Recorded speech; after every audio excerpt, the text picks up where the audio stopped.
حماتها ما طلعتش ست مسكينة زي ما ابنها قال، وفي حقايق مستخبية عن القصة، وفي ناس قالت الزوجة زهقت ومغلوبة على أمرها، وناس تاني قالت إنها مسحورة. أسرار جديدة ناقت الست اللي ضربت حماتها.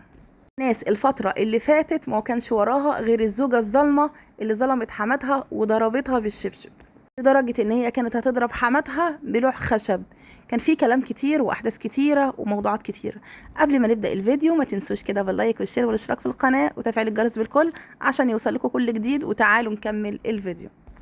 بعد اللي حصل ناس كتيرة هاجمت الزوجة وقالت للزوج طلقها بعد كل اللي حصل منها، انها أهانت والدتك. لكن في حقائق كتيرة ظهرت بعد كل اللي حصل، وبعد ما الفيديو بدأ ينتشر على السوشيال ميديا طلع تلفتات كتيرة من لسان الحما وهي بتحكي وبتتكلم في بث مباشر. ورواية الزوجة طلعت ان هي مليانة اسرار. الست كانت مطلعة عين مرات ابنها، وهي اللي كانت ماسكة الفلوس كلها وابنها في الغربة تصرف عليها بمزاجها. ولما طلبت الزوجة ان هي تزود لها المصروف شوية علشان خاطر وراها احتياجات ومعاها اطفال، راحت حماتها هجمتها هجوم فظيع.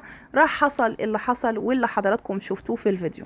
مش ده الموقف بس اللي وصل البنت تعمل كده، ده قبل كده كمان حماتها كانت بتعايرها وكلمت معاها في موضوع العاشورة اللي والدتها ما جابت لهاش، برغم ان هي ما عملتش معاها كده اثناء الخطوبه. اللي نرفز الزوجه وعملت زي ما حضراتكم كده حصل. والمشكله الكبيره اللي اتنشرت على اليوتيوب وجميع التواصل الاجتماعي، واللي حصل المشكله بعد ما حصل الموقف ده والدها رفض ان هي تتطلق، وقال عليها ان هي مسحوره وان هي مش عارفه هي بتعمل ايه، وما حسيتش بكده. ففعلا ممكن تكون ان هي مسحورة، لكن برغم كل ده ما ينفعش مهما يحصل ان هي ما تكونش غلطانة، لا هي غلطانة على اللي هي عملته.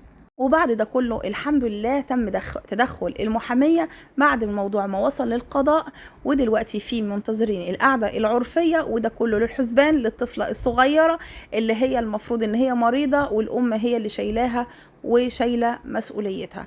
بنتمنى ربنا يصلح حالهم ويرجعوا تاني زي الأول.